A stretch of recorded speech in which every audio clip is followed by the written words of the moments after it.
இல்லாட்டினாக்கா இந்த வலது பக்கம் மூலம் வேறு எதுக்கு எழும்பும் அப்படின்னு பார்த்தீங்கன்னாக்கா, ஓவியங்களுக்கு, கலைகளுக்கு, இந்த மாதிரியான அதாவது மியூசிக், காலை ஏஞ்சி நீங்கள் சங்கீதம் பாடிங்களாம் சரி, மந்திரங்கள் படித்தாலும் சரி, இல்லை காலை ஏஞ்சி இந்த கோலம் வைக்கிறீங்களே, கோலம் வரைஞ்சிங்கனாக்கா இடது பக்கம் மூலம் வேலை செய்யாது, வலது பக்கம் மூலம் தான் வேலை செய்யும்.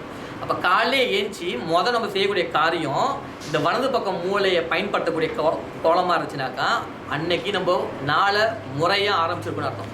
அந்த நாள் வீட்டுக்கு வர வரைக்கும் உங்களுக்கு எல்லாம் கரெக்டாக உங்களுக்கு சாதகமாக கோலத்துக்குள்ளேயே இவ்வளோ ரகசியம் இருக்குது. நான் கோலத்தை பற்றி மட்டும் நம்ம இன்னும் ஒரு 5 நிமிஷம் பேசலாம். ஆனால் நம்ம நீங்கள் பேசுகிற டாபிக் வந்து கோலம் டாபிக் இல்லை, அதனால் நம்ம அதோட நிப்பாட்டிடுவோம்.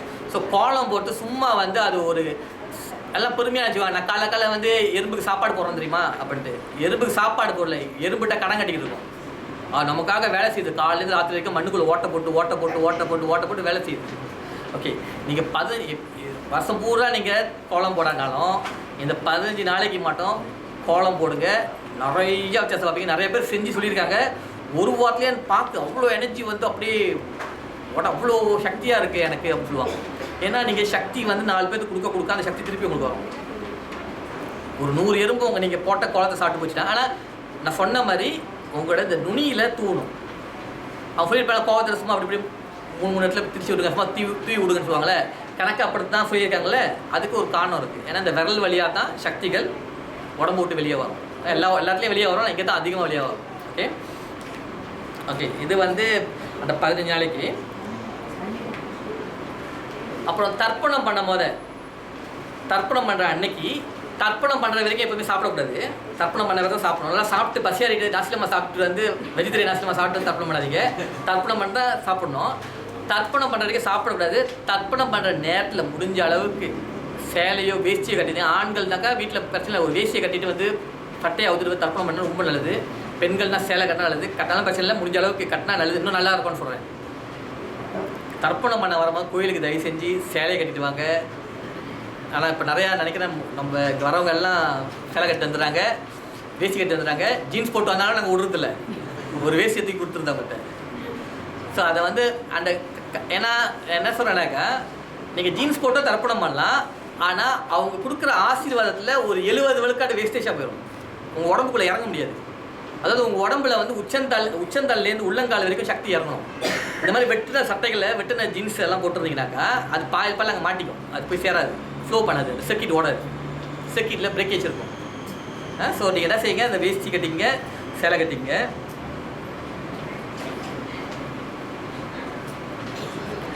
யாருக்கெல்லாம் தர்ப்பணம் பண்ணணும், ஒன்றாவது என்னென்ன செய்யணுன்ட்டு, யாருக்கெல்லாம் தர்ப்பணம் பண்ணலாம் அப்படின்னாக்கா, யார் இறந்தாங்களோ அவங்க தான் தர்ப்பணம் பண்ணணும். அட்வான்ஸாக உங்களுக்கு இப்போயே நீங்கள் பண்ணிக்காதீங்க, என் பிள்ளை செய்யமான நம்பிக்கையில் நானே செஞ்சுக்கிறேன் அப்படின்ட்டு. இறந்தவங்களுக்கு மட்டும் தான் தர்ப்பணம் பண்ண முடியும். ஏன்னா முன்னோர்கள் மூலம் என்சஸ்டர்னாக்கா இறக்காதவங்களும் முன்னோர்கள் தான் சொல்லிட்டு பண்ணிடாதீங்க. இறந்தவங்களுக்கு தான் தர்ப்பணம் பண்ணணும். 2வது, உங்கள் முன்னோர்களோட, இப்போ நீங்கள் வந்து 12 விதமான முன்னோர்களோட பேர் உங்களுக்கு தெரியல. அதாவது அம்மாவில் முன்னோர்கள் 12 தலைமுறை, அப்பாவில் முன்னோர்கள் 12 தலைமுறை, இவங்களோட பேர் உங்களுக்கு தெரியல. பரவாயில்ல, நீங்கள் அவங்கள மனசில் நினச்சாலே போதும், அவங்கள போய் சேர்ந்துடும். 3வது, உங்களுக்கு கோத்திரம் தெரிஞ்சாக்க நல்லது. சிவகோத்திரமோ நீங்கள் என்ன கோத்திரம் தெரிஞ்சோ அந்த கோத்திரம் சொல்லி செஞ்சால் நல்லது. சரியானாலும் பிரச்சனை இல்லை, அதை பற்றி ரொம்ப கவலைப்பட்டுக்காதீங்க. இது வந்து நூல் போட்டவங்க அவங்களை பற்றி பேச வேண்டாம், நம்ம அவங்களுக்கு தெரியும். நீங்கள் 12 தலைமுறைக்கு மேலே தர்ப்பணம் செய்யலாமா? செய்யலாம். 64 தலைமுறை வரைக்கும் செய்யலாம். நீங்கள் தர்ப்பணம் 64 தலைமுறை வரைக்கும் இந்த தர்ப்பணங்கள் செய்யலாம். ஒவ்வொரு முன்னோர்களுக்கும் ஒவ்வொரு விதமான தர்ப்பண மந்திரங்கள் இருக்குது. நிறைய தர்ப்பண மந்திரங்கள் இருக்குது. அந்த தர்ப்பண மந்திரங்கள் தெரிஞ்சுக்கிட்டு செஞ்சிங்கன்னா இன்னும் நல்லாயிருக்கும், விசேஷமாக இருக்கும். ஆரம்பத்தில் அதெல்லாம் செய்யணும், கற்றுக்கணும் தேவையில்லை. ஆனால் கற்றுக்கிட்டிங்கன்னா நாளைக்கு ரொம்ப நல்லது. தர்ப்பணங்கள் வந்து காலையில் செய்யணுமா, சூரியன் உதிக்கும் போது, இல்லை உச்சி நேரத்தில் செய்யணுமா? சில பேர் காலையில் செய்வாங்க, சில கோத்திரத்தில். சில கோத்திரத்தில் என்ன செய்வாங்க, மத்தியானம் தான் செய்வாங்க. நம்ம என்ன செய்வோம், மத்தியானத்தில் செய்ய சொல்லுவோம். மத்தியானம் 12 மணிலேருந்து ஒரு 12:30 மணிலேருந்து ஒரு 2 மணி வரைக்கும் அது நல்ல டைமு. ஆனால் நீங்கள் ஹோல் டே இருக்குது, 7 மணிலேருந்து சாயங்காலம் 6:30 மணிலேருந்து சாயங்காலம் 6:30 மணி வரைக்கும் செய்யலாம். ஆனால் பேஸ் வந்து அந்த உச்சி நேரம். ஹோமம் வளர்க்குறதும் சரி, வீட்டில் ஏதாவது ஹோமம் வளர்த்திங்கன்னா உச்சி நேரத்தில் தான் ரொம்ப விசேஷமாக இருக்கும். அதே மாதிரி இந்த தர்ப்பணம் உச்சி நேரத்தில் தான் ரொம்ப விசேஷமாக இருக்கும். காலைல செஞ்சாலும் அது தவறு கிடையாது. சில கோயில்களில் காலையில் தான் செய்வாங்க.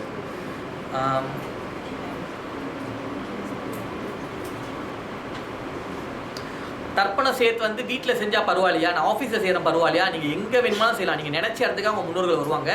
ஒரு ஸ்பீட் செகண்ட் போதும், அவங்க எந்த லோகத்தை பாதாளோகத்தில் இருந்தாலும் அவங்க வந்துடுவாங்க. வீட்டுக்குள்ளே செய்யலாம், வீட்டுக்கு வெளியே செய்யலாம். ஆற்றுல செஞ்சாக்கா இன்னும் நல்லது, ஆத்தோரத்தில் செஞ்சால் நல்லது, கடல் ஓரத்தில் செஞ்சால் இன்னும் நல்லது. தர்ப்பண ஸ்தலங்கள் இருக்குது, அங்கே செஞ்சால் இன்னும் நல்லது. இது வந்து எங்கெங்கே செய்கிறோமோ அங்கே நல்லது.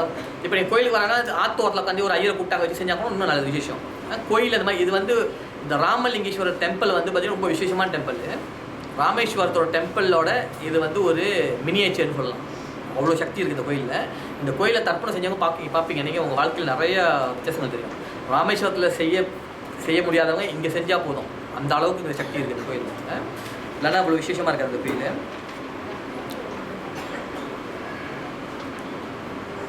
இந்த மோட்சஸ்தலங்கள் வந்து எங்கெங்கே இருக்குது அப்படின்னு பார்த்தீங்கன்னாக்கா மெயினாக வந்து ராமேஸ்வரத்தில் இருக்குது, ரெண்டாவது வந்து காசியில் இருக்குது. அந்த மாதிரி நிறையா இருக்குது. ஒரு 108 தர்ப்பண ஸ்தலங்கள் இருக்குது. அவ்வளோ முக்கியமாக நீங்கள் ஒரு கோயிலில் போய் செய்யணும் எங்கேனாக்கா ராமேஸ்வரத்துலேயும் காசிலையும். இதை எப்படி செய்யணுன்னாக்கா ராமேஸ்வரத்தில் போயிட்டு தர்ப்பணம் பண்ணிவிட்டு அங்கே உள்ள மண்ணை எடுத்துகிட்டு காசியில் போய் கரைச்சிட்டு காசியில் உள்ள தர்ப்பணம் பண்ணிவிட்டு காசியில் உள்ள தண்ணியை கொண்டாந்து திருப்பி இங்கே ராமேஸ்வரத்தில் அந்த லிங்கத்தை அபிஷேகம் பண்ணணும். இது கொஞ்சம் எலபரேட்டான ரிச்சுவல். நீங்கள் ராமேஸ்வரத்தில் மட்டும் செஞ்சாலே போதும், காசிலே செஞ்சாலும் போதும். ஆனால் கோல் வச்சுக்கோங்க, இந்த 3 இடத்துக்கும் ராமேஸ்வரத்தில் போய் காசிக்கு போய் திருப்பி ராமேஸ்வரத்துக்கு வரணும்னு செஞ்சுருங்க. இது செஞ்சிட்டிங்கனாக்கா முக்கால்வாசி கடனுங்க, முக்கால்வாசி முன்னோர்கள் மாட்டியிருக்கவங்க எல்லாம் தட்டு போயிடுவாங்க. அவனுக்கு பெரிய சேவை செஞ்சுக்கின்னு இருக்கும். இது நிறையா தர்ப்பண ஸ்தலங்கள் இருக்குது. முக்கியமாக இந்த ராமேஸ்வரம் காசியும் ஃபேமஸாக நீங்கள் கேள்விப்பட்டிருப்பீங்க. அங்கே நீங்கள் பிளான் பண்ணிங்க, உங்கள் முன்னோர்கிட்ட கேட்டுங்க, எனக்கு அங்கே போய் சேர்த்து எனக்கு வாய்ப்பு சொல்லுங்க, ஒரு வாய்ப்பு அனுப்பிச்சு கொடுப்பாங்க. இந்த தர்ப்பணம் வந்து நான் வந்து என் மகன் கூட செய்யலாமா, மனைவி கூட செய்யலாமா, 2வது மனைவி கூட செய்யலாமா, நான் கல்யாணம் பண்ணாமே ஒரு பிள்ளை பிறந்துச்சு அவர் செய்யலாமா, யாரையுமா செய்யலாம், அதெல்லாம் எந்த ஒரு கட்டுப்பாடும் இல்லை. இது செஞ்சுருக்கேன். அப்புறம் டூஸ் அண்ட் டோன்ட்ஸ். தர்ப்பணம் செய்யும் போது என்னென்ன செய்யலாம் என்னென்ன செய்யக்கூடாதுன்ட்டு.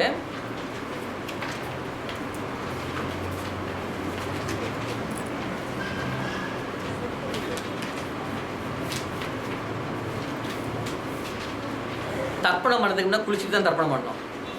மனசு சுத்தமாக இருக்கணும், குளிக்காமல் தர்ப்பணம் பண்ணிடாதீங்க. குளிச்சுட்டு தர்ப்பணம் பண்ணணும் 1. 2வது தர்ப்பணம் பண்ணுறதுக்கு முன்னே எதுவுமே சாப்பிடக்கூடாது, எம்டிஆர் தான் தர்ப்பணம் பண்ணணும். 3வது சைவமாக இருந்து தான் தர்ப்பணம் பண்ணணும். முடிஞ்சால் விரதமாக அந்த ஒரு நாள் விரதம் இருந்தாலும் பரவாயில்ல. நீங்கள் வயிற்றில் வேலை இல்லைனாக்கா இங்கே தலைக்கு வேலை வந்துடும். அந்த ஆசீர்வாதம் நல்லா இழுக்கப்படும். அதனால் விரதம் இருக்க சொல்லுவாங்க, இல்லை சைவமாக இருக்க சொல்லுவாங்க. எங்கள் முன்னோர்களுக்கு வந்து அசைவமாக வைக்கலாமா அப்படின்னாக்கா வைக்க தேவையில்லை. அசைவமாக எங்கள் முன்னோர்கள் வந்து எப்போதும் ஒயிட் லேபிள் தான் குடிப்பாரு. அவர் ஒயிட் லேபிள் ஒரு பட்டம் வைக்கலாமா, வச்ச பிறகு நான் அடிச்சிடலாம் அடுத்து, அதெல்லாம் முடியாது. நீங்கள் வைக்கவும் கூடாது, அடிக்கவும் கூடாது. ஓகே, அப்படிலாம் ஒன்றும் கிடையாது. அப்படி உங்கள் அம்மா அப்பா தாத்தா பாட்டி இந்த மாதிரி செஞ்சுட்டு வந்துட்டாங்கனாக்கா அவங்களுக்கு போய் கஷ்டப்படாதீங்க. அவங்க இருக்கிற வரைக்கும் அதை செஞ்சுருங்க. அப்போ அவங்க இல்லாத காலத்தில் நீங்கள் மாற்றிக்கங்க. அது இருக்கணும்னு அவசியம் இல்லை.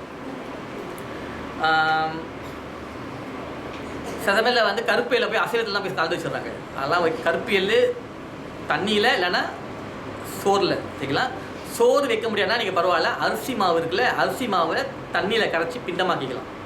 கருப்பு எள்ளை பிண்டமாக்கி காகத்துக்கு வச்சுக்கலாம்.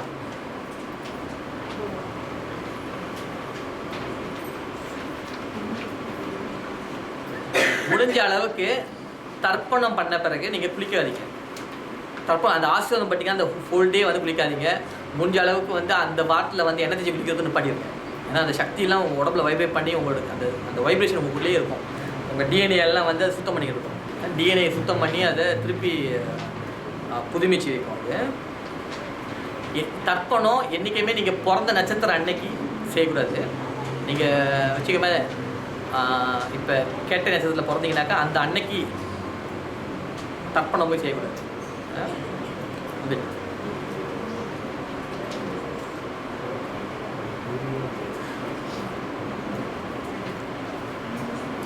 இது வந்து டூஸ் அண்ட் டோன்ட்ஸ். இதை தவிர்த்து வேறு ஏதாவது கேள்விகள் இருக்கா தர்ப்பணத்தை பற்றி? நான் இப்போ பேசிட்டு வந்ததை பற்றி ஏதாவது உங்களுக்கு விலங்குல ஏதாவது கேள்விகள் ஏதாவது இருக்கா?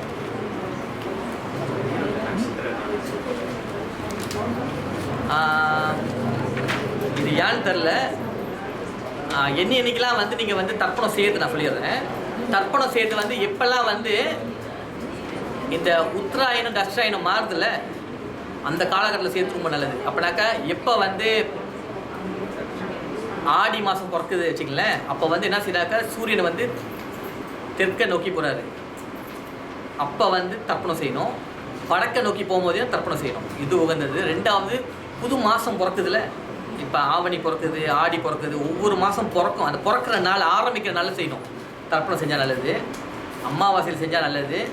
உங்கள் முன்னோர்கள் இறந்து போன திதிகளில் செஞ்சால் நல்லது. அப்போ இந்த ஆடி அமாவாசை, தை அமாவாசை, புரட்டாசி அமாவாசை, மாலைய பட்சம் இதெல்லாம் செஞ்சால் நல்லது. ஸோ இதெல்லாம் முக்கியமான நாள். இது பண்ணிங்க. ஒவ்வொரு மாதமும் ஆரம்பிக்கும் போது நீங்கள் செஞ்சுக்கலாம். அப்படி நீங்கள் நினச்சிங்கனாக்கா உங்கள் முன்னோர்கள் சாபம் உங்களுக்கு நிறையா இருக்குதுன்னு நினச்சிங்கனாக்கா, எங்கள் தாத்தா பற்றி சொல்ல முடியாது, அவங்க நிறையா சாபம் பண்ணியிருப்பாங்க, பாவம் பண்ணியிருப்பாங்கன்னு நினச்சிங்கனாக்கா நீங்கள் தினைக்கும் செய்யுங்க, ரொம்ப நல்லது. தினைக்கும் காலைல ஏஞ்சோடனே இது ஒரு 5 நிமிஷம் கூட நல்லது இந்த முறை. ஆனால் நீங்கள் 8 ஹவர் வேலை செஞ்சு சேர்க்க முடியாத சொத்து, சாதிக்க முடியாத வாழ்க்கையை இந்த 5 நிமிஷம் தினைக்க செலவு பண்ணுறது சாட்சி கொடுக்கும். நம்ப மாட்டீங்க, இந்த 5 நிமிஷம் ஒரு நாளைக்கு 5 நிமிஷம் நம்ம செய்ய தவறுனது தான். ஆனால் நம்மளுக்கு ரொம்ப இதாக இருக்கும், எரிச்சலாக இருக்கும். காலையில் ஏஞ்சி 5 நிமிஷம் இதுக்காக போய் செலவு பண்ணணும், நேரம் இல்லை, டைம் இல்லை அப்படின்னு சொல்லல. ஆனால் அந்த 5 நிமிஷத்தை நீங்கள் மிஸ் பண்ணிட்டு 8 மணி நேரம் எப்படி தான் உருண்டு பண்ணாலும் எதுவுமே ஒட்டாது உடம்புல. 5 மாதம் மட்டும் தினைக்கும் நீங்கள் இதை ஒதுக்கிட்டீங்கன்னாக்கா வேறு மாதிரி இருக்கும் உங்கள் வாழ்க்கை. இந்த தினசரி தர்ப்பணம் பண்ணிட்டு அதை தவிர்த்து வேறு என்னென்ன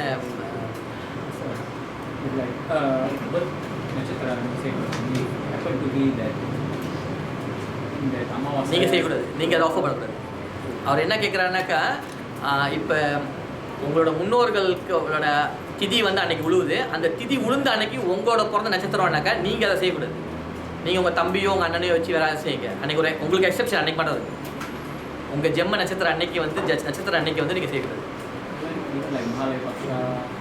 ஈவன் மகாலய பக்ஷா கூட எக்ஸப்ஷன் இருக்கும். ஏன்னா அவங்க வந்து நட்சத்திரம் உங்கள் நட்சத்திரம் அன்னைக்கு வேணான்னு சொல்லியிருக்காங்க. அதுக்கு என்ன காரணம்னு எனக்கு தெரியல, ஆனால் நட்சத்திரம் அன்னைக்கு செய்ய வேணாம்னு இருக்காங்க.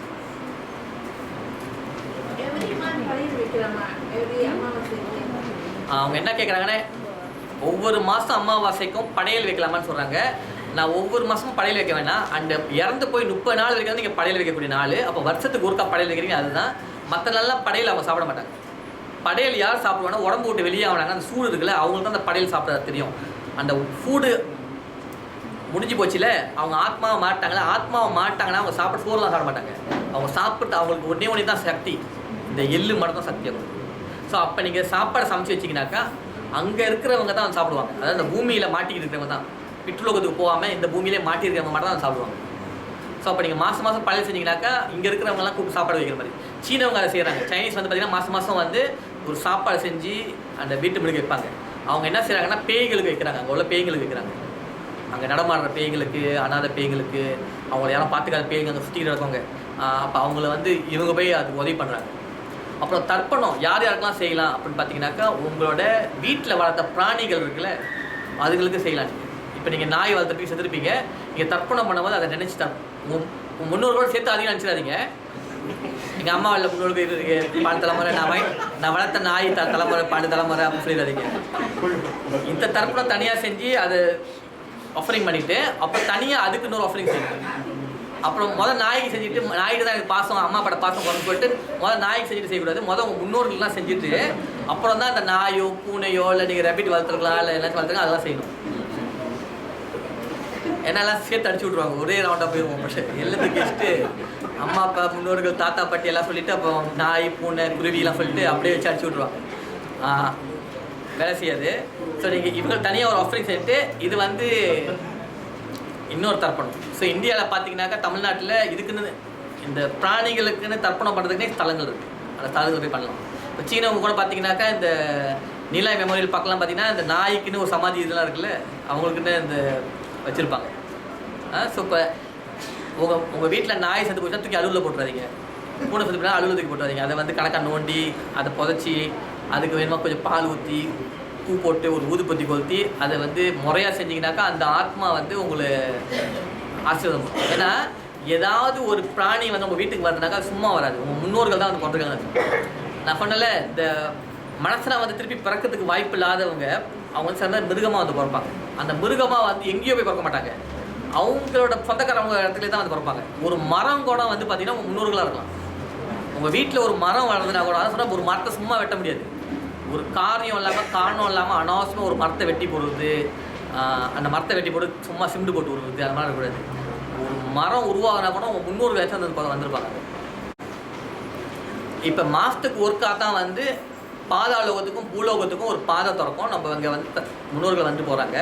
தினசரி செஞ்சாக்கா அந்த தர்ப்பணத்தை யார் வந்து ஏற்றுக்கிறா அப்படின்ட்டு, யார் வந்து ஏற்றுக்கிறானாக்கா அடுத்த உலகத்துக்கு அதாவது பாதாளோகத்துக்கு போக முடியாத பிற்றுக்கள் வந்து பார்த்தீங்கன்னா விதி வரத்துக்கு முன்னே இறந்துருவாங்க. பார்த்துருக்கீங்களா சொல்லுவாங்க, அந்த மோட்சம் அதாவது விதி வரத்துக்கு முன்னே இறந்துட்டாங்கன்னா மோட்சம் அடையில இன்னொன்று கிஃப்ட் இருக்காங்கன்னு சொல்கிறாங்களே, அவங்களுக்குலாம் நீங்கள் தினக்கரி சாப்பாடு கொடுக்கணும். அப்புறம் யாராவது அவங்க முன்னோர்கள் விதி வரத்துக்கு முன்னே இறந்துட்டாங்கன்னா அவங்க பாதாளத்துக்கு போக முடியாது. அவங்க இங்கேயே மாட்டிட்டு சுற்றி இருப்பாங்க.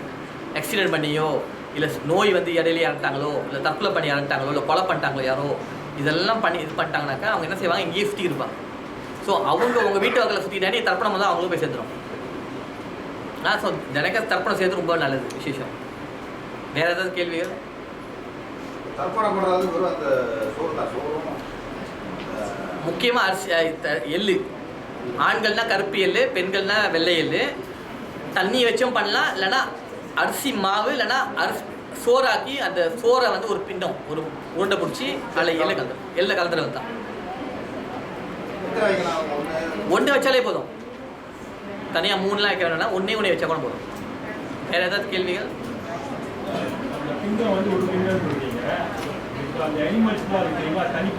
அதுக்கு தனி பிண்டம் வைக்கணும். அதாவது ஒரு தடவை ஆஃபரிங் செஞ்சீங்கன்னா ஒரு பிண்டம் தான். அப்போ அனிமலுக்கு தனியாக இன்னொரு பிண்டம் வச்சுருக்கீங்க. அதெல்லாம் கேட்குறேன்.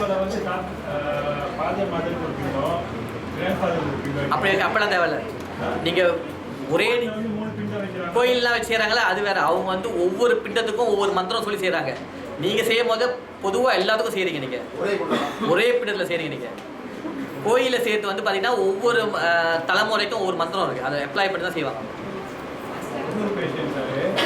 வைஷ்ணவர் வந்து தாயார செய்கிறாங்க, சிவனுக்கு வந்து காசியும் ராமேஸ்வரத்துல செய்கிறாங்க.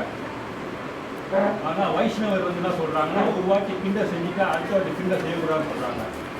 அந்த பிண்டம் பண்ணிட்டு தாயார குளிச்சுட்டு மொட்டை அடிச்சுட்டு ஆனால் 2 மரத்தில் நீங்கள் விட்டுருணும் அப்படின்னு சொல்கிறாங்க.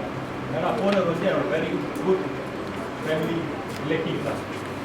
தாயார வேற சொல்கிறாங்க, அது வைஷ்ணவருக்கு. சிவனுக்கு வந்து சொல்கிறது வந்து ராமேஸ்வரத்தையும் காசியும். அதை பற்றி நீங்கள் என்ன நினைக்கிறீங்க?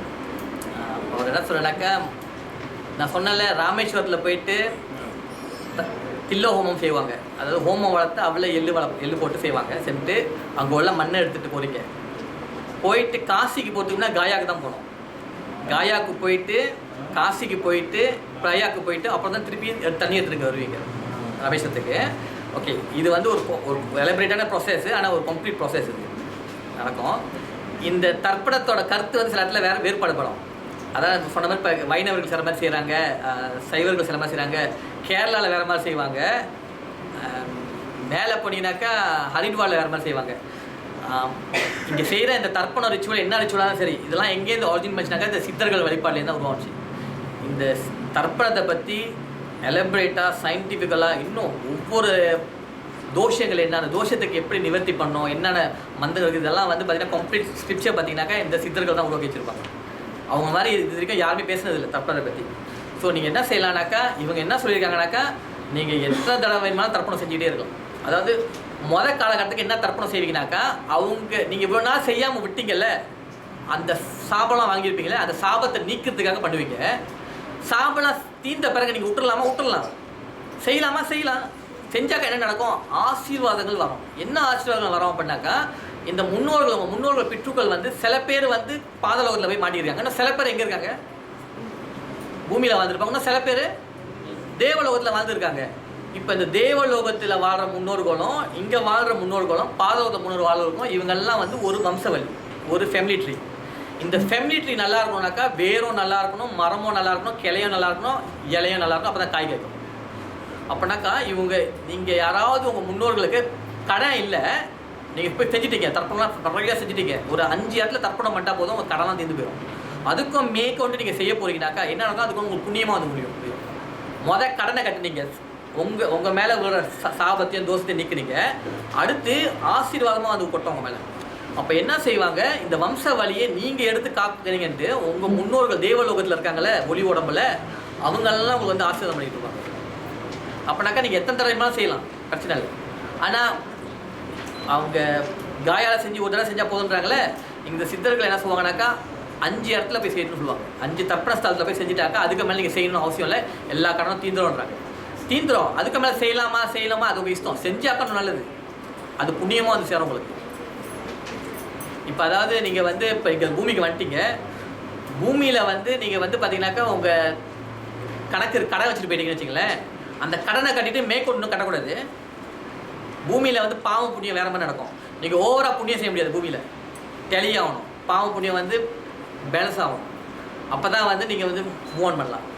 அதான் சில பேர் பார்த்தீங்கன்னா ரொம்ப கரெக்டாக இருப்பாங்க, ஓவராகவும் செய்ய மாட்டாங்க, ஓவராக எதுவும் வாங்க மாட்டாங்க, கரெக்டாக இருப்பாங்க, பார்த்துருப்பாங்க. பார்த்தீங்களா, நீங்கள் பார்த்தீங்கன்னா கடைசி பரப்பு எடுக்கிறவங்கலாம் பார்த்தீங்கன்னா அந்த பூமியில் ரொம்ப கேர்ஃபுல்லாக இருப்பாங்க. யார்ட்டையும் கடன் பட மாட்டாங்க, யார்ட்டையும் ஓவராக கொடுக்க மாட்டாங்க, எதுவும் செய்ய மாட்டாங்க, எல்லாத்துலையும் கரெக்டாக இருப்பாங்க. ஏன்னா ஓவராக புண்ணியம் செஞ்சாகணும், புண்ணியம் வாங்கினவங்க கடனாளி ஆகிடுவாங்க நம்மள்கிட்ட, அதை கட்டத்துக்கு நம்ம தேடி இருப்பாங்க, நம்ம மேலே போக முடியாது. ஸோ அதனால் தர்ப்பணத்தில் அதை அப்ளை பண்ணாது. நீங்கள் எத்தனை தடவை தர்ப்பணம் பண்ணலாம், அது வந்து ஃபேமிலி ட்ரீயே காக்கும் அது. ஸோ அது அந்த மாதிரி இருக்குது. ஒரு 3 தடவை செஞ்சால் போதும், 5 தடவை செஞ்சால் போதும். ஆனால் அதுக்கு மேலே செஞ்சாக்கா தவறில்லை, உங்களுக்கு புண்ணியமாக அது சேரும். இந்த மாதிரி நீங்கள் செய்ய என்ன நடக்கும்னாக்கா, இந்த மேலோகத்தில் இருக்கிற முன்னோர்கள்லாம் உங்களுக்கு வந்து வழிகாட்டியாக இருப்பாங்க. தெய்வங்களுக்கு எவ்வளோ சக்தி இருக்கோ அதே சக்தி உங்கள் முன்னோர்கள்ட்ட இருக்கும். இந்த நம்ம உடம்போட முன்னோர்களுக்கு இருக்கும். அவங்கெல்லாம் வந்து இன்னும் சீக்கிரமாக நம்மளுக்கு வழிகாட்டியாக இருப்பாங்க. வேறு ஏதாவது கேள்விகள்?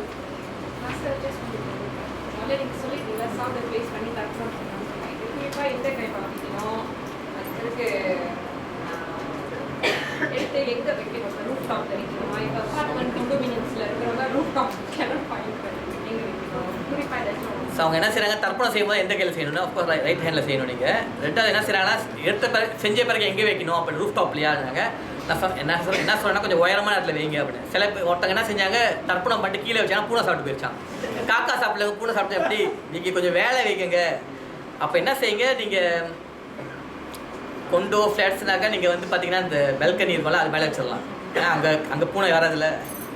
வீடுனாக்கா கொஞ்சம் கேட் மேலேயோ இல்லை வந்து நீங்கள் மேலே உயரமான இடத்துல வச்சா கீழே வைக்காதீங்க, மேலே வச்சுருங்க.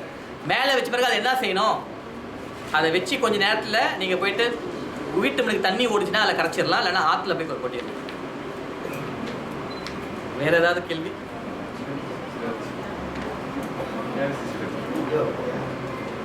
ஏன்னா பண்ணாங்க, பூனை வந்து சாப்பிட்டு போயிடுச்சுங்க.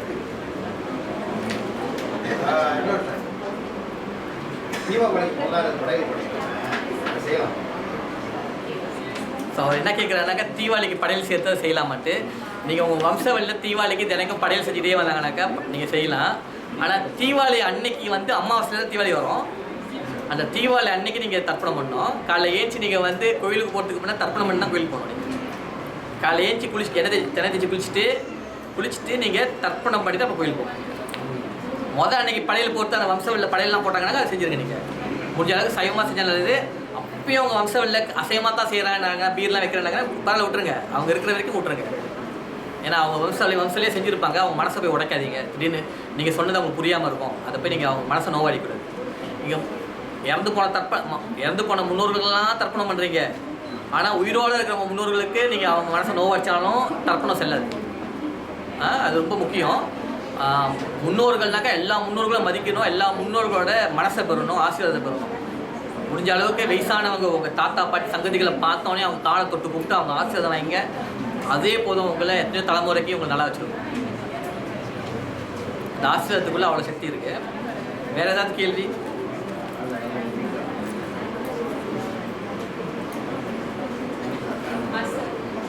Sorry, I came in late. I just want to ask this question. If, let's say, the 3 or 4 of us in our family, brothers, sisters, must all of us do it, or one person who is good for the whole family? அவர் என்ன கேட்குறாருனாக்கா, இப்போ few brothers இருக்காங்கன்னா 4-5 பேர் இருக்காங்கனாக்கா 4-5 பேரும் சேர்ந்து ஒரே தர்ப்பணம் பண்ண நல்லதா, இல்லை 4 பேரும் ஒவ்வொரு ஆளும் செய்யணுமா அப்படின்றது. 4 பேரும் ஒவ்வொரு ஆளும் செஞ்சாக்கா இன்னும் நல்லது. ஏன்னாக்கா எவ்வளோத்துக்கு எவ்வளோ செய்கிறீங்களோ அதாவது நாணயத்தை மாற்றுறீங்கன்னு அர்த்தம். அதாவது நீங்கள் செய்கிற தர்ப்பணம் ஒவ்வொரு எல்லும் அவங்களுக்கு வந்து அங்கே சக்தியாக சேரும். அப்போ ஒரு ஆள் செஞ்சாக்க 10 சக்தி சேர்றாங்க, 10 பேர் செஞ்சாக்க 100 சக்தி ஆகுது. சக்தியை வந்து கன்வெர்ட் பண்ணி அவங்களுக்கு கொடுக்குறீங்க. அந்த சக்தியை வச்சு அவங்க மேலோகத்துக்கு போட்டு அவங்க பாய்ப்பாங்க அந்த சக்தியை.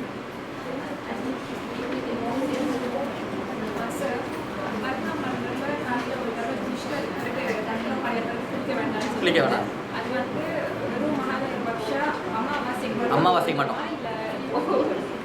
அவங்க என்ன கேஸ் பண்ணாங்க, தர்ப்பணம் மட்டும் குளிக்கூடாது, அது மாதிரி தினைக்கும் காலை தர்ப்பணம் மட்டும் குளிக்க வேணாமான்னு கேட்குறாங்க. அப்புறம் நான் சொல்கிறேன், மாலை பக்ஷாக்கோ இல்லை முக்கியமான தர்ப்பணம் பார்த்தீங்களா, அமாவாசைக்கு மகாலய பக்ஷாக்கு தை அமாவாசை புரட்டாசி அந்த மாதிரி முக்கியமான அமாவாசைக்கெல்லாம் அதை அப்சர்வ் பண்ணுங்க. ஏன்னா அந்த டே பூரா அவங்க இருப்பாங்க, அவங்க கூடயே இருப்பாங்க. சாயங்காலம் குளிக்கலாம் நினைக்கிறேன், ஈவினிங் அவனை பிறகு குளிச்சு அவனை நினைக்கிறேன்.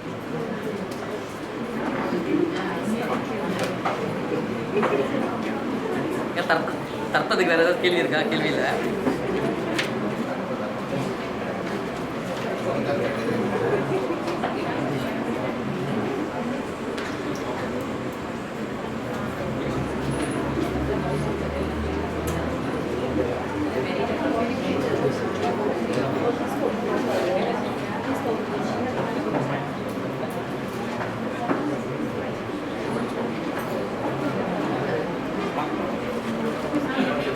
நினைக்கிறேன் நம்ம தர்ப்பணத்தை பற்றி சொல்லுங்க.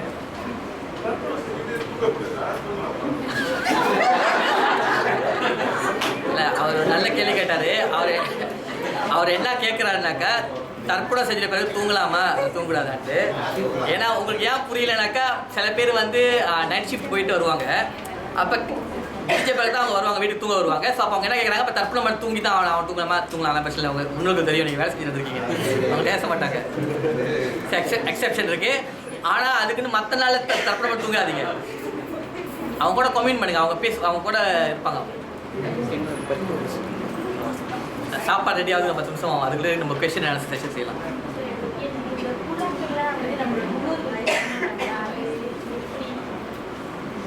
அவங்க என்ன கேட்குறாங்கன்னா, புறாக்கள்லாம் வந்து நம்ம முன்னோர்கள் சமமான கேட்குறீங்களா?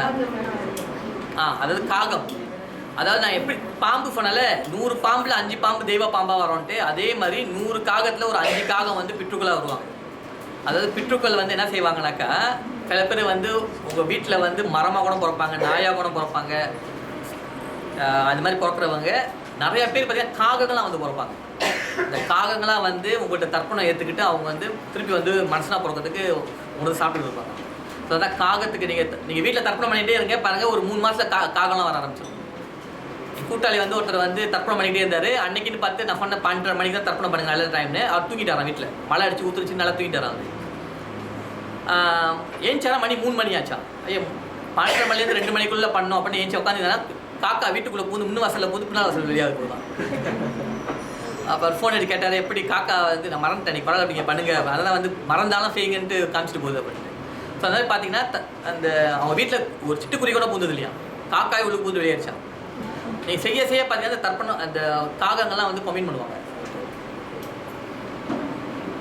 ஸோ ஒரு சம்பவம் இருக்குது, இந்தியாவில் போய் இவங்க என்னமோ நாடி ஜோதியம் பார்த்துருக்காங்க. அந்த நாடி ஜோதியம் பார்க்கும்போது வந்து அவர் என்ன செஞ்சிருக்காருனாக்கா, அவங்க கணவர் வந்து சாமி நம்பிக்கைலாம் இல்லை, இந்த ஜோதிட நம்பிக்கைலாம் இல்லை. அவங்க சொல்லியிருக்காங்க, நீங்கள் வந்து உங்கள் போன பிறப்பில் உங்கள் பொண்டாட்டி வந்து இந்த பிறப்பில் நாயாக பிறந்துருச்சு, அதுக்கு போய் நீங்கள் சாப்பாடு வச்சா தான் தோசை தீரும், இல்லைனா தீராது அப்படின்னு. அப்போ உங்கள் பொண்டாட்டியும் ஒரு பிடிச்சிட்டு போயிட்டாங்க, நீங்கள் வந்து வச்சே ஆகணும் அப்படின்ட்டு. ஸோ ரொம்ப வச்சுட்டாங்க. நீ பார்த்தீங்கன்னா கண்டிப்பாக அந்த சொன்னார், அந்த கோயில்கிட்ட போங்க, ஒரு கருப்பு நாய் வரும், நீங்கள் சாப்பாடு வச்சா சாப்பிட்டு போவோம் அப்படின்ட்டு. அது உட்காந்து அழுவோன்னு சொன்னாங்க. அதே மாதிரி அந்த கோயிலில் போய் சாப்பாடு வச்சாங்கன்னா அந்த நாய் வந்து சாப்பிட்டு உட்காந்து அழுதுட்டு போயிடுச்சான். அதுக்கு மேலே அவங்க லைஃப் நல்லா இருந்துச்சான். அப்போ அவர் நம்பவே மாட்டார் அது வரைக்கும், அதுலேயே நம்ப ஆரம்பிச்சான். எப்படி கணக்காக நான் போன டைமில் நாய் வந்துச்சு, சரி வந்துச்சு, சரி ஏன் அதை சாப்பிட்டு சந்தோஷமாக போயிடுவேன், ஏன் அழுந்துச்சு அப்படின்ட்டு. ஸோ இந்த மாதிரிலாம் நடக்கும். ஸோ அவங்க சுற்றி இருக்கிற எல்லாமே மரமாக இருக்கலாம், பிராணிகளாக இருக்கலாம், எல்லாமே பார்த்தீங்கன்னா ஒரு காரண காரியத்தோடு தான் இருக்கும். ஸோ எல்லாத்தையும் அழகாக ட்ரீட் பண்ணணும்.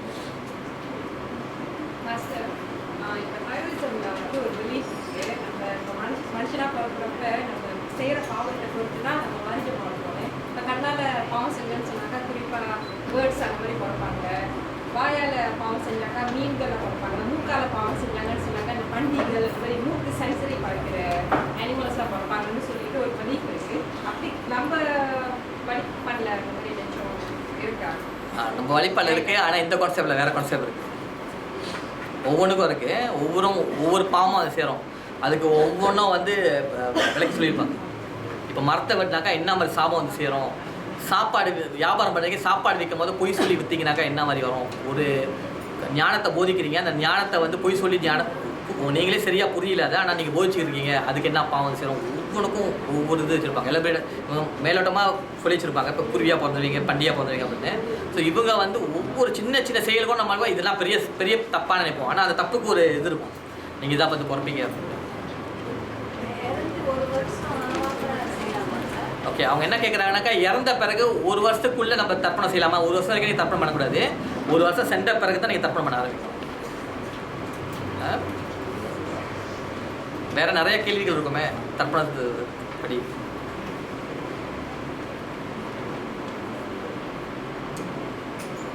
வேற எதாவது கேள்வி இல்லை?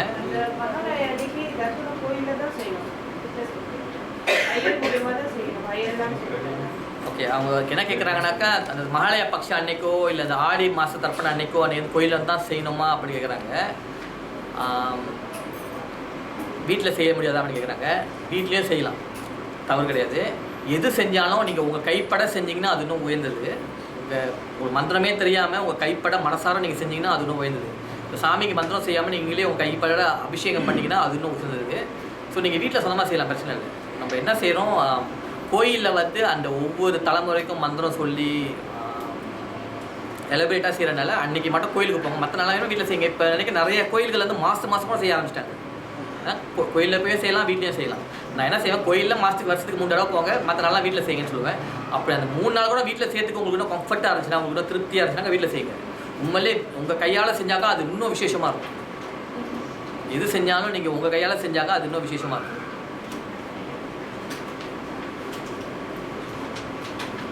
வேறு ஏதாவது கேள்விகள்?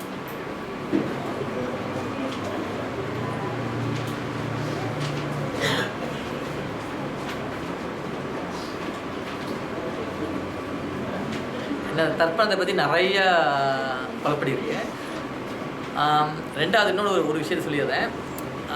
இறந்து போனாக்கா என்ன செய்யணும் அப்படின்னு. அப்போ அதாவது ஒருத்தவங்க இறந்து போயிட்டாக்கா அவங்கள வந்து எரிக்கணுமா இல்லை புதைக்கணுமா அப்படின்னு நிறைய பேருக்கு ஒரு கேள்வி இருக்குது. ஒருத்தவங்க இறந்தாக்கா கண்டிப்பாக எரிச்சிடணும், புதைக்கக்கூடாது. யாரை புதைக்கணுன்னாக்கா ஒரு ஞானியை புதைக்கணும். அப்படின்னாக்கா என்ன செய்வாங்கனாக்கா, யாரெல்லாம் இறக்கிறதுக்கு முன்னே அவங்க ஞானி ஆகிட்டாங்க அப்படின்னாக்கா அவங்க வந்து என்லைட்டன் ஆகிட்டாங்கனாக்கா அவங்க வந்து பார்த்திங்கன்னா அவங்க உடம்பே ஒரு கோயிலுக்கு சமம். அப்போ என்ன செய்வாங்க, அவங்கள சமாதி கட்டுவாங்க. பார்த்துருக்கீங்களா? அந்த சமாதிக்கு மேலே ஒரு கோயிலை கட்டுவாங்க. ஒரு சிவன் கோயில் வந்துடும். பார்த்திங்கன்னா நம்ம இந்தியாவில் உள்ள பழமையான கோயில்கள் பார்த்திங்கன்னா அது கீழே ஒரு சமாதி இருக்கும். யாராவது ஒரு சித்தர்கள் அது அவங்க உடம்பை ஒரு கோயிலுக்கு சமமாக மாற்றிருப்பாங்க. இல்லை அந்த உடம்பை ஒளி உடம்பாக மாற்றுவாங்க. அவங்க உடம்பை பார்த்தீங்கன்னாக்கா இந்த சாதாரண இந்த உடம்பை ஒளி உடம்பாக மாற்றிட்டாங்கனாக்கா அவங்க சமாதி அடைகிறாங்கன்னு அர்த்தம். அவங்களுக்கு அந்த இது செய்வாங்க, செஞ்சுட்டு பார்ப்பாங்க. இந்த உடனே நான் மறைஞ்சிடும்னு சொல்லுவாங்க. அதுக்கிட்ட சமாதி கட்ட சொல்லுவாங்க. அதுக்குள்ளே போய் உட்காந்துக்குவாங்க, மறைஞ்சிடுவாங்க. ஸோ எங்கேருந்து மறைஞ்சாங்களோ அங்கே வந்துட்டு போவாங்க பௌர்ணமி. ஸோ இது பார்த்தீங்கன்னாக்கா ஏன்னா நம்மளுக்கு புரியாமல் போச்சு, புதைக்கணுமா இருக்கணுமா, புதைக்கணுமா. எங்கள் அப்பா சொன்னார் இருக்கணும்னு சொன்னார், எங்கள் அப்பா சொன்னார் புதைக்கணும்னு சொன்னார் அப்படின்னு இருக்கல. நல்லா கேட்டுங்க, அவங்க உண்மையிலே ஞானியாக வாழ்ந்தாங்கனாக்கா சமாதி கட்டுவாங்க, கோயிலுக்கு சமம் அந்த சமாதி. ஞானியால் சராசரி வாழ்ந்தாங்கனாக்கா அவங்கள இருக்கிறது தான் முதல். புதைக்கிறதுலாம் வந்து மற்ற கல்ச்சரு, மற்ற கலாச்சாரங்களில் மற்ற மதங்களில் வந்தது. நம்ம கலாச்சாரத்தில் வந்து எரிக்கதான் அது. நீங்கள் எரிச்சிருங்க, எரிச்சிட்டு அப்போ இந்த முறைகள்லாம் கரெக்டாக செஞ்சுட்டு வாங்க.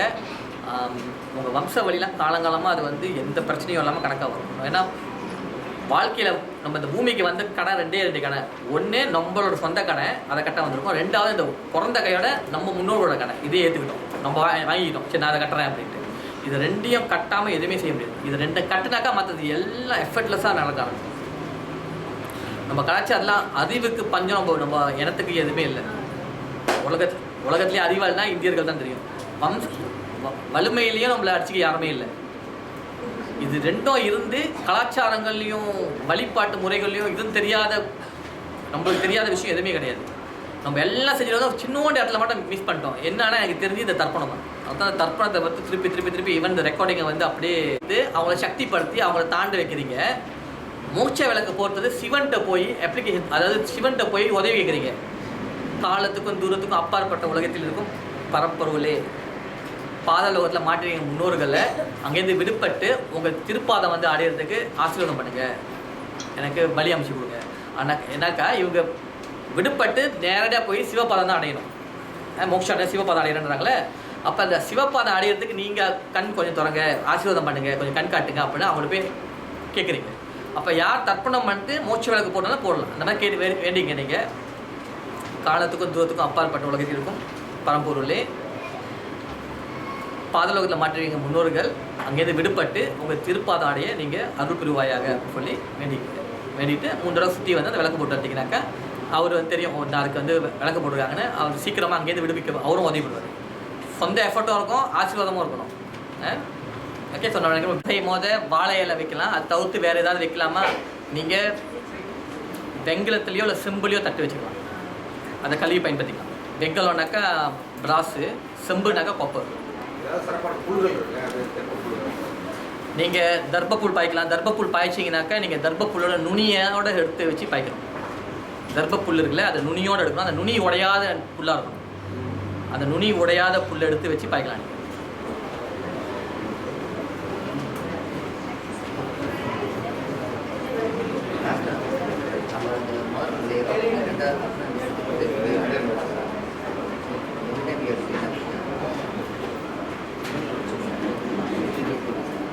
ஸோ அப்புறம் வந்து உங்கள் ancestor படம் யாரோட படம்லாம் வந்து உங்கள் தாத்தா பாட்டி படங்கள்லாம் வந்து அலமாரில் தூக்கி வச்சுருக்கீங்களோ, இல்லை எங்கேயாவது ஒளி வச்சு ஸ்டோர் ரூமில் போய் ஒளி வச்சுருக்கீங்களோ, அதெல்லாம் கொண்டு வந்து ஹாலில் மாட்டிக்கிங்க. நிறைய பேர் அவங்களோட முன்னோர்கள் படத்தை வீட்டில் முன்னுக்கு மாட்ட மாட்டாங்க, கொண்டு போய் ஏதாச்சும் பின்னால் ஒளி வச்சுருப்பாங்க, மரவாக வச்சுருப்பாங்களே. ஸோ அதை நீங்கள் எடுத்து வந்து தைரியமாக ஹால் முன்னுக்கு வச்சுக்கிங்க. நீங்கள் பார்ப்பீங்க இந்த ஜமீன்தார் வீட்டுகளில் பெரிய பெரியவங்க இப்போல்லாம் பார்த்தீங்கன்னா அவங்க தாத்தா பாட்டில் எத்தனை வம்சவழி இருக்கோ எல்லாத்தையும் வச்சுருப்பாங்க பார்த்தீங்களா. அவங்க வம்சவெல்லாம் பார்த்தீங்கன்னா இந்த தர்ப்பணம் பண்ணுவாங்க, எல்லாம் செய்வாங்க. அவங்க தலைமுறை நல்லா இருப்பாங்க, அவங்க அதை செஞ்சு வீண் போக மாட்டாங்க. அதே மாதிரி நீங்களும் என்ன செய்யுங்க, உங்கள் முன்னோர்களை படங்களை வந்து வீட்டு முன்னுக்கு வச்சு அவங்களுக்கு ஒரு சந்தன மாலை ஏதாவது ஒரு மாலை போட்டு அவங்களுக்கு தினைக்கும் மனசில் போய் மானசீகமாக வேண்டிக்கிட்டீங்கனாலே போதும். காலைல ஏஞ்சோடனே அவங்க தர்ப்பணம் பண்ணிட்டு அவங்க படத்து முன்னுக்கு போய் மானசீகமாக வேண்டினாலே போதும், நிறைய விஷயங்கள் நடக்காது. அதே மாதிரி வீட்டில் விளக்கு ஏற்றும் போது 3 விளக்கு ஏற்றுங்க. ஒரு விளக்கு காமாட்சி அம்மன் விளக்கு, இந்த பக்கட்டும் வந்து நீங்கள் ஒரு குத்து விளக்கு ஏற்றலாம். அந்த குத்து விளக்கில் ஏற்றும் போது இந்த விளக்கில் வந்து முக்கால்வாசி நேரத்தில் வந்து பார்த்தீங்கன்னாக்கா தெய்வங்கள் யாரும் வரமாட்டாங்க, உங்கள் முன்னோர்கள் தான் வருவாங்க. யாரெல்லாம் உங்கள் முன்னோர்கள் ஒளி உலகத்துக்கு போனாங்களோ அவங்க வந்து அவங்க இந்த உலகத்துக்கு வரணும்னா உட்கார வேண்டிய இடம் வந்து அந்த விளக்கில் தான் உட்கார முடியும். அந்த உலகத்துக்கும் இந்த உலகத்துக்கும் சம்பந்தம் ஏற்படுறது வந்து விளக்கு தான். ஸோ அந்த விளக்கில் வந்து உட்காருவாங்க. அப்போ நீங்கள் ஒரே ஒரு விளக்கு ஏற்றதோட 3 விளக்கு ஏற்றுறீங்கனாக்கா தெய்வமும் வர முடியும், உங்கள் முன்னோர்களும் வருவாங்க. யாராவது உங்களுக்கு வந்து உங்கள் வீட்டுக்கு வந்து பார்த்தீங்கன்னாக்கா ஒரு செக்யூரிட்டி கார்டு மாதிரி ஒருத்தர் வருவாங்க உங்கள் வீட்டுக்கு அதை பாதுகாக்கிறதுக்காக. ஏன்னா ஒவ்வொரு தெய்வங்களுக்கும் பார்த்தீங்கன்னா ஒவ்வொரு மார்ஷல் வச்சுருப்பாங்க. அவங்க வரும்போது மார்ஷலோடு வருவாங்க, தனியாக வர மாட்டாங்க. ஸோ மார்ஷலுக்கும் ஒரு விளக்கு இருக்கணும், முன்னோர்களுக்கும் ஒரு விளக்கு இருக்கணும். அந்த நீ யாரை வழங்குறீங்களோ அந்த தெய்வத்துக்கும் ஒரு விளக்கு, 3 விளக்கு வச்சிங்கன்னா குறைஞ்சது இருக்கும். தூங்கும் போதே கண்டிப்பாக விளக்கு வச்சுருக்கணும், விளக்கு இல்லாமல் தூங்கக்கூடாது. தூங்கும் போதே எப்போதுமே உங்கள் ரூமுக்குள்ளே ஒரு அகல் விளக்கில் ஒரு ஒளி எரியணும். ஒளி இல்லாமல் நீங்கள் தூங்கவே கூடாது. ஸோ அது காரணம் என்னன்னாக்கா உங்கள் உடம்பு வந்து இருள் பட்டாக்கா அந்த உடம்புல உள்ள ஒளிலாம் வந்து நீங்கள் செலவு பண்ணுவீங்க, ட்ரெயின் அவுட் பண்ணுவீங்க. ஸோ ஒரு ஒளி வேணும். ஏன்னா இப்போ இடையில வந்து விளக்கே வைக்கக்கூடாதுன்ட்டாங்க. ஏன் வைக்கக்கூடாதுனாக்கா உங்களுக்கு வந்து இந்த சில சுரப்பிகள் வந்து சுரக்க மாட்டுது. அந்த ஏன் சுரக்க மாட்டுதுன்னா லைட் தட்டினீங்கனாக்கா சுரக்காது அப்படின்னு. நீங்கள் இயற்கை லைட் தட்டினா தான் அது சுரக்காது. நீங்கள் அதாவது செயற்கை விளக்கு தட்டினா தான் அது சுரக்காது. இயற்கை விளக்கு தட்டினீங்கன்னா கண்டிப்பாக சுரக்காது. மெலத்தனின்ற ஒரு ஹார்மோன்ஸு, அது இயற்கை நீர்வாங்க. அந்த மெலத்தனின்ற இயற்கை நீர் வந்து ஏன் சுரக்கலைனாக்கா செயற்கை லைட்டில் தான் சுரக்காது. நீங்கள் இந்த அகல் விளக்கில் கழுத்துனீங்கனாக்கா நல்லா தூக்கமும் வரும், அதே மாதிரி காலைல ஏஞ்சி நல்லா வைப்ரனாகவும் இருக்கும். ஸோ விளக்கு வந்து ரொம்ப முக்கியம். தினைக்கல் விளக்கோடே தான் இருக்கும், விளக்கு இல்லாமல் இருக்கவே கூடாது, விளக்கு இல்லாத இடத்துல இருக்கவே கூடாது. விளக்குனாக்கா இந்த விளக்கு இல்லை, நான் சொல்கிறது அகல் விளக்கு. வீடு பிரைட்டான பரவாயில்ல, ஒரு விளக்கு ஏற்றி வச்சிருக்கு. 24 hours விளக்கு இருந்தாலும் நல்லது தான். வீட்டில் ஏதாச்சும் வந்து சாமியாரில் வந்து விளக்கு 24 hours வைக்கலாமான்னு கேட்பாங்க. 24 hours வைங்க. செலவு என்ன சீக்கிரம் முடிஞ்சது, வாங்க வேண்டியதாக இருக்குன்னு பரவாயில்ல, அது செலவே கிடையாது. அங்கே உங்கள் மூச்சு வந்து பார்த்தீங்கன்னா உடம்புக்கு ஹெல்த்தியாக இருக்கும். என்ன சொல்லுவாங்க, pay your oilman save your doctor's பில்னுவாங்க. எண்ணெய் விற்கிறவங்களுக்கு காசு கொடுத்தீங்கன்னாக்கா டாக்டர் கொடுக்குற காசை வந்து மிச்சம் பண்ணலாம். ஸோ எண்ணெய் தேய்ச்சி குளிக்கிறது, எண்ணெய் வச்சு விளக்கு ஏற்றுறது, எண்ணெய் முக்கியமாக வந்து இந்த நல்லெண்ணெய் இல்லைன்னா நீங்கள் தேங்காய் எண்ணெய் கூட பயக்கலாம், இல்லை பஞ்சதீப எண்ணெய் கூட பயக்கலாம். வேறு ஏதாவது கேள்விகள்? உங்களுக்கு சீக்கிரமாக டாபிக் முடிஞ்சிருச்சு நீங்கள். படம் இருக்கு, அது எந்த பக்கம் வந்து ஓகே, அவங்க என்ன கேட்குறாங்கனாக்கா முன்னோர்கள் படம் இருக்குது, எந்த பக்கம் வைக்கணும் அப்படின்ட்டு. நீங்கள் பார்த்தீங்கன்னாக்கா முன்னோர்கள் அதாவது தெய்வ படம் வந்து எங்கே வைக்கணுன்னாக்கா நார்த் ஈஸ்டில் வைக்கணும். நார்த் ஈஸ்ட்லேருந்து சவுத் வெஸ்ட்டை பார்க்கணும் அந்த படம். அதாவது தெய்வங்கள் படம், அதாவது சாமியார் இருக்குல்ல, சாமியாரை வைக்கிற கோணம் எதுனாக்கா நார்த் ஈஸ்ட் கோணன்னுவாங்க. நார்த் ஈஸ்ட்னாக்கா வட கிழக்கு மூலையில் வைக்கணும். ஆனால் சாமி வந்து எந்த திசையை பார்க்கணுன்னாக்கா சவுத் வெஸ்ட்டை பார்க்கணும். அப்புறம் நீங்கள் உட்காந்து கும்பிடும் போது நீங்கள் நார்த் ஈஸ்ட்டை பார்க்கணும். சாமி நார்த் ஈஸ்ட்லேருந்து சவுத் வெஸ்ட்டை பார்க்கணும், உங்களை பார்க்கணும். புரியுது என்ன சொல்கிறேன்னு? ஸோ இப்படி தான் சாமியார் வைக்கிற முறை. நீங்கள் இந்த முன்னோர்கள் படத்தை வச்சிங்கன்னா நீங்கள் வந்து சவுத்லேருந்து நார்த்தை பார்க்க வைக்கலாம், ஆனால் வெஸ்ட்டில் வைக்கலாம். நீங்கள் சவுத்துலேருந்து நார்த்தை பார்க்குற மாதிரி, இல்லைன்னா வெஸ்ட்லேருந்து ஈஸ்ட்டை பார்க்குற மாதிரி. நம்ம என்ன சொல்லுவோம், எப்போதுமே இந்த முன்னோர்கள் வந்து சவுத்தில் தான் இருப்பாங்க. சிவன் வந்து வடக்கில் இருப்பார், இந்த பித்ருலோகம் வந்து தெற்கு இருக்கும். ஸோ சவுத்துலேருந்து நீங்கள் படத்தை வச்சு நீங்கள் பார்த்தீங்கன்னாக்கா சவுத்தை பார்ப்பீங்க. உங்கள் படத்தை வந்து சவுத்தில் இருக்கணும். அதை மாதிரி சவுத்துலேருந்து பார்க்கணும், நான் வெஸ்ட்லேருந்து பார்க்கணும். பின்னால் விளங்குது தானே?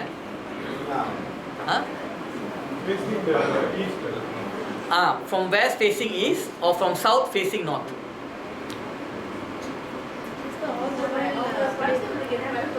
வைக்கவே கூடாது. அவங்க என்ன கேட்குறாங்கன்னா படத்து மணிக்கு விளக்கு ஏதாவது கொளுத்தி வைக்கணுமா? வைக்க கூட வைக்கிறது. படத்தை வச்சா போதும். விளக்கு கொளுத்தி வச்சிங்கனாக்கா அவங்க வர முடியாது. பாத லோகத்தில் மாட்டிங்கன்னா வர முடியாது. அவங்க தெய்வ லோகத்தில் இருந்தாக்கா வருவாங்க. அங்கே வந்தாங்கன்னா படத்தில் உட்காந்து அவசியம் இல்லை, அவங்க சாமியார்லேயே வந்து உட்காந்துருவாங்க.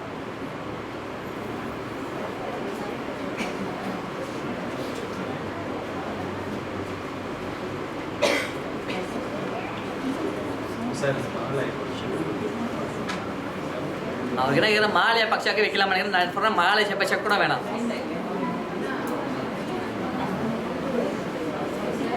நீங்கள் மனசாக நினச்சா போதும் வந்துட்டு போயிடுவாங்க.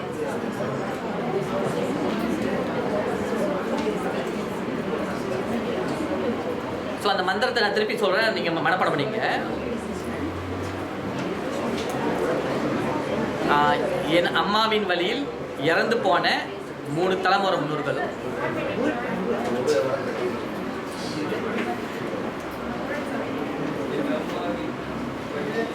என் அம்மாவின் வழியில் இறந்து போன 3 தலைமுறை முன்னோர்களும்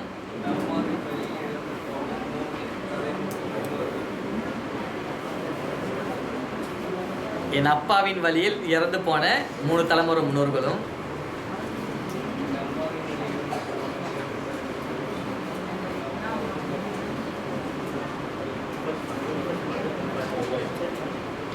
யார் யாரெல்லாம் இன்னும் பாதாளோகத்திலும் பூலோகத்திலும் மாட்டிக்கொண்டிருக்கீங்களோ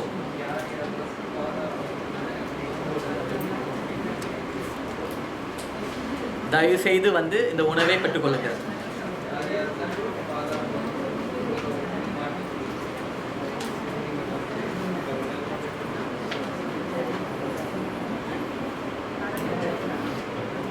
யார் யாரெல்லாம் இந்த உணவை வந்து பெற்றுக்கொண்டீங்களோ, யார் யாரெல்லாம் ஒளி உலகத்துக்கு சென்று விட்டீங்களோ தயவுசெய்து மறவாமல் எனக்கும் என் குடும்பத்திற்கும் நல்ல ஆரோக்கியம், செல்வம், செல்வாக்கு, பேர், புகழ், ஐஸ்வர்யம், பேரறிவு, பேரானந்தம் இதெல்லாம் அடைய ஆசீர்வாதம் பண்ணுங்க. இந்த உணவை வந்து பெற்றதுக்கு நன்றி, உங்கள் ஆசீர்வாதத்துக்கு நன்றி சொல்லிட்டு கடைசியாக ஸ்ரீ வாசு பித்ரு தேவதா மூர்த்திகள் போற்றி, ஸ்ரீ ருத்ர பித்ரு தேவதா மூர்த்திகள் போற்றி, கடைசியாக ஸ்ரீ ஆதித்ய பித்ரு தேவதா மூர்த்திகள் போற்றி அப்படின்னு சொல்லிட்டு அந்த அந்த நொடியே நீங்கள் வந்து அதை கரைச்சிடலாம். காகத்துக்கு வைக்கிறவங்க காகத்தில் வச்சுக்கலாம். இந்த திலைக்க செஞ்சு பாருங்கள். மகாலய பக்ஷால செய்யும் போதே அந்த 15 நாளைக்கும் நீங்கள் பார்ப்பீங்க, நீங்கள் நல்லா பவர்ஃபுல்லாக இருப்பீங்க. அந்த 15 அன்னைக்கு நாளையும் நீங்கள் செய்யக்கூடிய தர்மங்கள் அத்தனையும் வந்து உங்களுக்கு வந்து சேராது. நீங்கள் எறும்புக்கு செய்ய வேண்டிய எறும்புக்கு கோலம் போட்டிங்கன்னா அந்த சக்தியெலாம் உங்களுக்கு வந்து சேராது, முன்னோர்கள் தான் போய் சேரும். நீங்கள் என்ன தானம் தர்மம் பண்ணலாம் அந்த 15 நாளைக்கும் உங்கள் முன்னோர்கள் தான் போய் சேரும். முடிஞ்ச அளவுக்கு மாதம் அமாவாசைக்கு ஏதாவது அன்னதானம் பண்ணுறது ரொம்ப நல்லது. அந்த அமாவாசைக்கு செய்யக்கூடிய தான தர்மங்கள் எல்லாம் வந்து முன்னோர்களுக்கு போய் சேரும். பௌர்ணமிக்கு செய்யக்கூடிய தான தர்மங்கள்லாம் எல்லாம் போய் உங்களுக்கு சேரும். ஸோ ஏன் நான் அம்மா அப்பாவுக்கு செய்யணும், நான் எனக்கு மேலே செஞ்சால் கிடைக்காதீங்க. உங்களுக்கும் செஞ்சீங்க பௌர்ணமிக்கு, அவங்களுக்கும் செஞ்சீங்க அமாவாசைக்கு, ரெண்டுக்கும் பேலன்ஸ் பண்ணிக்க.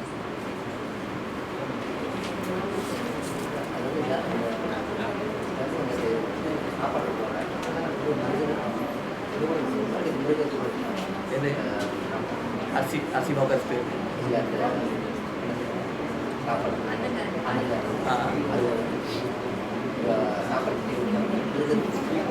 அவங்க என்ன கேட்குறாங்க, இப்போ அதாவது அன்னதானம் பண்ணும் போது மனிதனுக்கு மட்டும்தான் கொடுக்கணுமா இல்லை மிருகத்துக்கு கொடுக்கலாமான்னு, யார் யாருக்கெல்லாம் தேவைப்படுதோ அவங்களாம் கொடுக்கலாம். அப்படின்னா நல்லா சாப்பிட்றவங்களுக்கு போய் கொடுக்குறது அன்னதானம், சாப்பாட்டுக்கு வழி இல்லாதவங்களுக்கு போய் கொடுக்கணும். அதே மாதிரி இந்த மிருகங்கள் வந்து எங்கெங்கெல்லாம் வந்து அனாதையாக இருக்குங்களோ அதுங்கெல்லாம் போய் கொடுக்கலாம். நீங்கள் எறும்புங்களுக்கு நீங்கள் கொடுக்கலாம், இது பண்ணலாம்.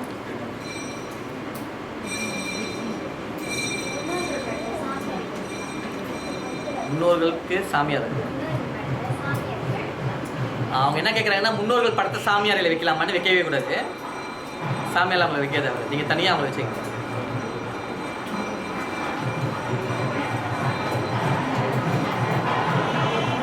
நம்ம கேள்விகள்லாம் பதில் சொல்லியாச்சு.